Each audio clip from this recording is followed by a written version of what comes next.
What's up?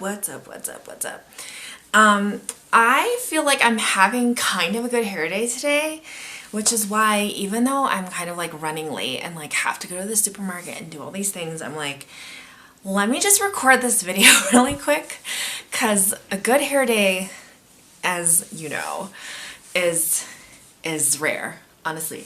I'm gonna be doing a series on inspirational deities and mythological ideas and goddesses. And the first one that I wanted to start with was Kuan Yin. She is the goddess of compassion and mercy.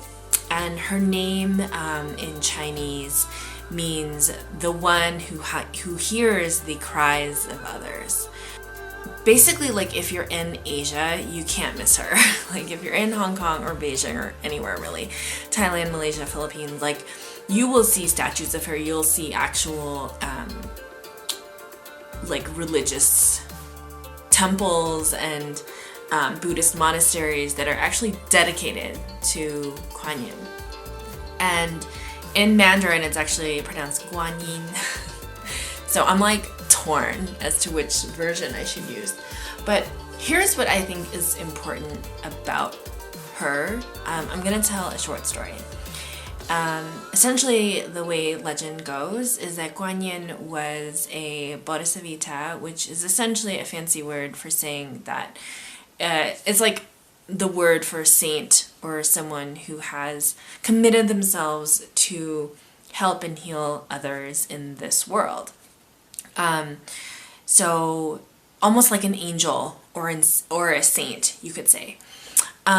So in this case, basically she's doing her saintly thing and she's almost godlike, you know, she's helping people all over the world, and every bodhisattva takes a vow, and typically the vow will go something like, I vow and pledge to lifetime after lifetime alleviate the suffering of others. That's typically the first part of a standard vow. And her addition to that vow was while not falling into despair. And I love this so much because I feel like it's so easy to fall into despair. It happens to me like 79 times a day, where something will happen and I'll just be like, ugh, because it's not perfect. It's not how you thought it should work or happen.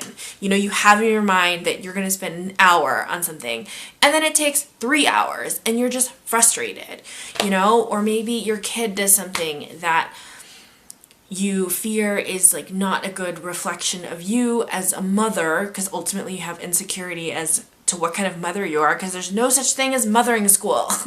Nobody teaches you how to do it. You have to figure it out in real time on your own. But there's all these little moments during the day where I know I'm prone to this. Like, I will let out a sigh or a grunt or like a ugh, like just I literally fall into a despair.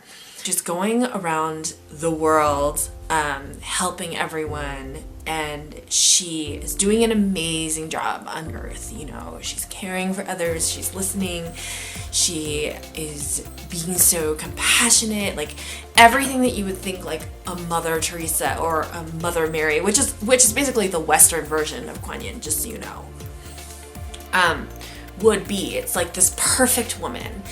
And she's doing that on Earth, and then she takes a break from Earth and she goes down to the hell world, and she helps all of those lost souls and all of the souls that are in purgatory and all of the souls who are, you know, in hell, literally, and she helps all those people, and so magnanimous and so friendly and warm and loving, and it's just flowing and flowing and flowing out of her.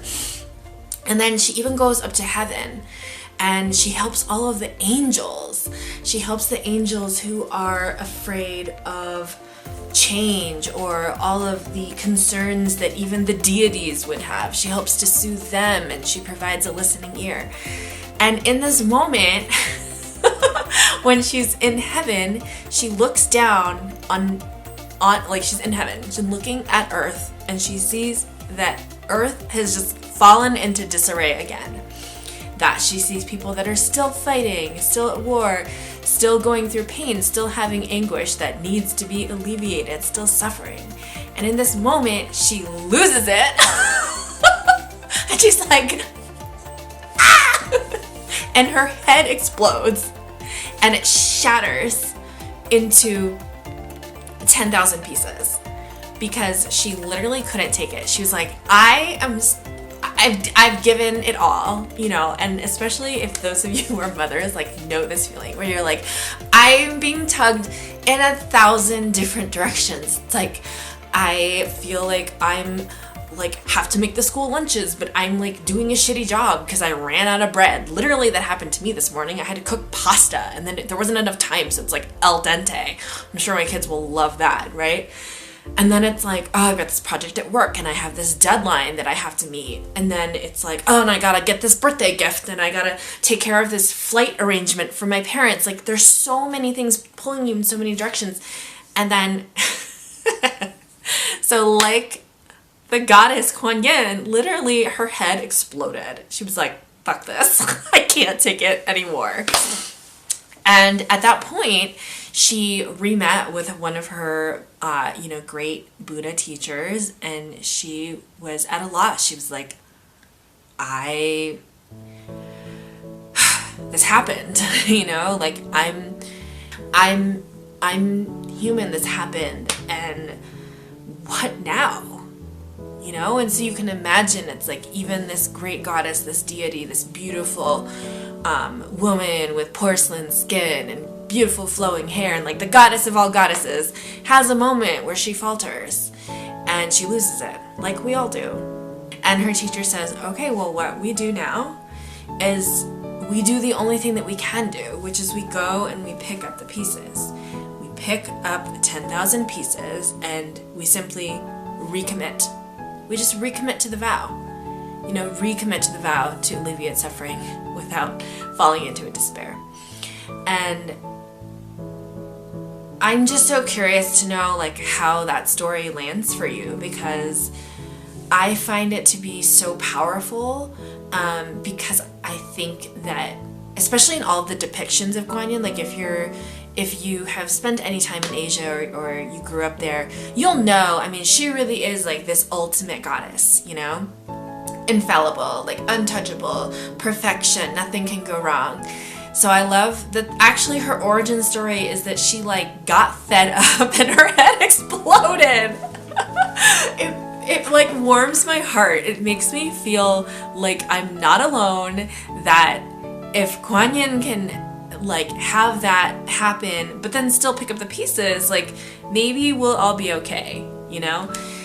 So I've been kind of channeling her energy lately, and I think there's a lot of depth around this idea of forgiveness, right? Like forgiving yourself, like not being so hard on yourself, not feeling like, oh, I have to have everything so perfect all the time. It's like, yeah, you do until you don't, and then your head might explode, and that's okay, and that's normal, and you just like pick up all the pieces and you recommit to the vow, you know? I love, love, love this story. That's it for today. Wanted to share that with you all. Please like or comment below. I'd love to hear, how does that resonate for you? How does that land? And you know, if there are any other goddesses or deities that you'd like me to cover and share stories about, please comment below and I will read every single one and I will do a video about it. All right, thanks so much. Bye.